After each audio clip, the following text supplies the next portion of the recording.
நன்னீராக வந்து மாறி இருக்கு.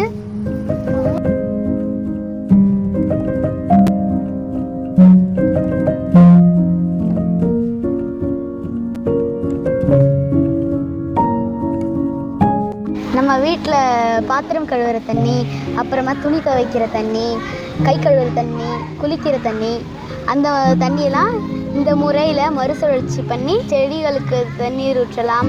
அந்த மாதிரி ஏதாவது பயன்பாட்டுக்கு கூட பண்ணிக்கலாம்.